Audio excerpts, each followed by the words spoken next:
Colombia, escalas de encuentros fragmentados, el minuto de Dios, regenerador y articulador de los tejidos. Colombia se encuentra hoy en un país esporádicamente conformado, cuyas características geográficas no se articulan apropiadamente a sus actividades humanas a nivel internacional como a nivel local.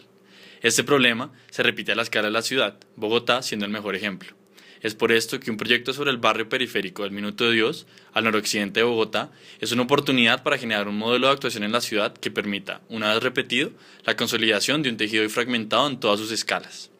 Colombia, a pesar de su todavía débil economía, hace parte de la tendencia latinoamericana de crecimiento, siendo uno de los países donde más rápidamente están cambiando y creciendo sus ciudades, especialmente Bogotá. En términos de intercambio, la capital de Colombia se proyecta como una nueva centralidad si nos referimos a la cantidad de viajes aéreos que por ella pasan. La estratégica frontera con Panamá hace de Colombia uno de los centros más importantes del intercambio marítimo. En resumen, el agua y el aire se presentan como las principales oportunidades de intercambio y por ende desarrollo para Colombia. No en vano, más de la mitad del territorio colombiano no ha sido todavía invadido por la actividad humana, lo que no solamente le da un margen de crecimiento, pero además la proyecta como una gran reserva de biodiversidad. Su centralidad también es geográfica. Colombia, ubicada allí, en el encuentro de las Américas y en el encuentro de dos grandes océanos, el Atlántico y el Pacífico, hace parte de la zona de convergencia intertropical. A saber, es una franja sobre la cual el Sol incide perpendicularmente durante los equinoccios y solsticios, creando una zona de presión baja en donde confluyen los vientos alisios del norte y del sur. Estos forman un cinturón de nubes que hacen de esta franja la más húmeda del planeta y por ende de mayor biodiversidad. Colombia está dividida en una región plana al oriente y una región montañosa al occidente, donde a partir del nudo de los Pastos y el macizo colombiano, la cordillera de los Andes se ramifica en tres secciones, la oriental, la central y la occidental. El río Magdalena es la principal arteria fluvial del país con más de 1.500 kilómetros y su cuenca ocupa el 24% del territorio continental colombiano. Aunque uno de sus más pequeños, el río Bogotá, es uno de sus afluentes. Bogotá está situada sobre el altiplano cundiboyacense a una altura promedio de 2.600 metros sobre el nivel del mar y delimitada por dos fronteras naturales, la cordillera al oriente y el río Bogotá al occidente. Pese a lo que se dijo anteriormente, en el amanecer se crea una zona de presión baja al occidente de la ciudad, direccionando los vientos en esa ubicación, ocurriendo el fenómeno opuesto en los atardeceres. Este fenómeno concentra las principales lluvias al borde de la montaña. Con la llegada de los españoles y la posterior fundación de las ciudades, se estableció la grilla española como fórmula de ocupación del territorio, por lo general despreocupada de las dinámicas intrínsecas al lugar y a veces invadiendo los territorios ya habitados por los indígenas. Desde mediados del siglo XX, el conflicto se ha visto intensificado con la aparición de las guerrillas y la consolidación de los paramilitares. Junto al lento proceso de industrialización, este problema se ha visto reflejado en un rápido éxodo rural acompañado de un boom demográfico que ha sorprendido a las ciudades, especialmente Bogotá, viendo su periferia crecer intensa y desorganizadamente. La capital, dentro de este proceso histórico, se ha caracterizado por la discontinuidad en el desarrollo de las actividades dentro de la ciudad, puesto que históricamente la cultura bogotana ha trasladado la vivienda hacia la periferia.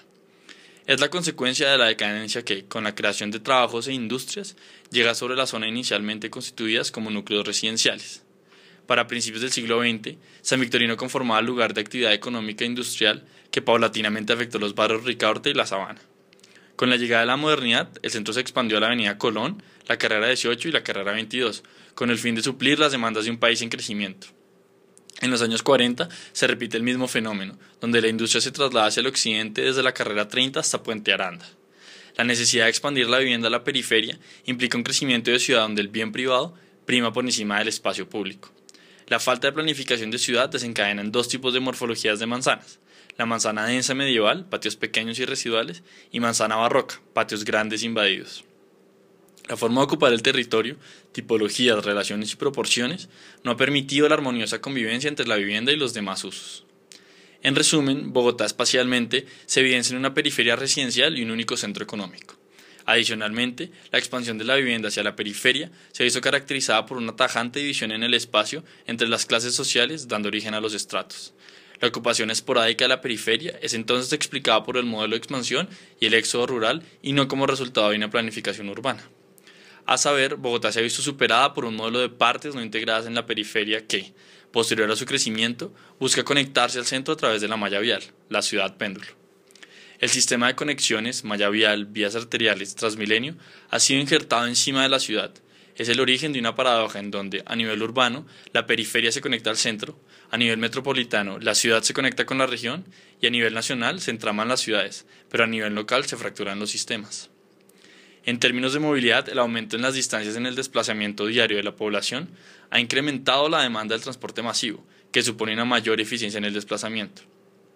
No obstante, el sistema inconcluso de transporte de la ciudad, Transmilenio y SITP, nunca le ha permitido alcanzar la eficiencia esperada, incitando de esta forma el uso del transporte privado.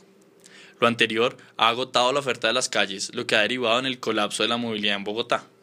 En relación con el modelo pendular, lo anterior tiene como resultado que el 88% de los viajes en la ciudad sean por fines laborales y académicos, reduciendo la posibilidad de realizar actividades de esparcimiento.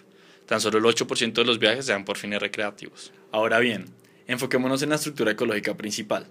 En los años 50, Bogotá contaba con 50.000 hectáreas de humedal, pasando en tan solo medio siglo a 800 hectáreas. Es decir, que el 98,4% de los humedales fueron depredados por la actividad humana. En cuanto a las fuentes hídricas, vemos que los ríos y quebradas de la ciudad han sido ya todos canalizados y segregados de la estructura urbana. Esto se debe a que, como se dijo previamente, los asentamientos residenciales han invadido el valle fluvial. Paralelamente, en las explanadas urbanizadas, nunca se previó el espacio público como eje estructurador de la urbe. Por lo tanto, este último fue el resultado de los espacios residuales. Siendo así, el espacio público integrado conjuntamente a la estructura ecológica nunca estuvo en la ecuación de la ciudad. Y, hoy por hoy, es por eso que Bogotá cuenta con un promedio de 4 metros cuadrados de espacio público por habitante, mientras que en ciudades como Nueva York el promedio alcanza los 30 metros cuadrados. Minuto de Dios. Fundado por el padre Rafael García Herreros, el barrio El Minuto de Dios es el reflejo del intento de construir una comunidad en base a la Iglesia Católica, supeditado al modelo del crecimiento de Bogotá. Fue fundado en 1958 en la periferia desconectada de la ciudad, al borde inundable del río Juan Amarillo. De origen privado, se construyó con el objetivo de alojar a familias de escasos recursos, es decir, como barrio residencial. En un principio, la forma de ocupar el territorio se dio a partir de manzanas barrocas, es decir, la suma de casas medianeras con antejardín que comparten un gran patio interno. Luego de su consolidación, el barrio Minuto de Dios se vio paulatinamente infiltrado por la malla vial, convirtiéndose así en parte de la ciudad péndulo. El trolley, siendo el único sistema capaz de conectar la ciudad en sentido oriente-occidente, convirtió la autopista Medellín en un eje principal de la malla vial, además de una de las puertas de la metrópolis. Este eje regional se vio complementado en el otro sentido por la construcción de la avenida Boyacá en 1968. Hoy en día, el Minuto de Dios conforma una gran esquina donde confluyen dos vías arteriales de Bogotá integradas al sistema de transporte público y cuenta con la presencia de una institución de escala metropolitana. Gracias a esta conexión, las dinámicas y la morfología del barrio han ido cambiando. Transformación de la manzana barroca en la manzana medieval, invasión del patio interior y antejardín. Crecimiento progresivo de las casas medianeras, densificación con nuevas formas de ocupar el territorio, vivienda en barra, y cambios de uso en primer piso. Lo anterior, urbanizando la mitad del barrio sobre el borde del río Juan Amarillo, susceptible de inundarse. No obstante, la normativa del barrio Minuto de Dios, residencial con zonas delimitadas de comercio y servicios, ha impedido que la universidad determine un área de influencia en la zona para que el barrio adopte el carácter metropolitano que su ubicación le indica. Esta falta de planeación y coordinación, típicas del modelo de expansión bogotano, tiene como principal víctima la estructura ecológica principal. A causa de la ocupación del territorio y la inserción de la malla vial, el humedal Santa María y el Parque Bonanza se han visto fracturados y separados del Juan Amarillo y consumidos por la estructura urbana. Adicionalmente, la distribución de los usos y la misma norma urbana ha impedido entender estos espacios como posibles oportunidades para estructurar el espacio público en base a la regeneración de la estructura ecológica. El Minuto de Dios se presenta entonces como una oportunidad para generar un modelo de intervención que pudiese ser replicado en diferentes partes de la ciudad con vistas a mejorar los problemas estructurales que esta misma tiene.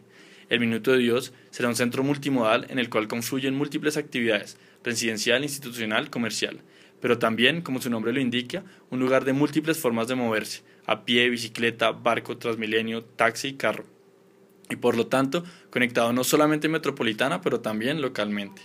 Por último y principalmente, se estructurará lo anteriormente dicho a partir de la regeneración y conexión del río Juan Amarillo, su borde y sus fracciones esparcidas por la zona. El barrio El Minuto de Dios es entonces una gran esquina urbana con potencialidad de ser una centralidad de borde de Bogotá.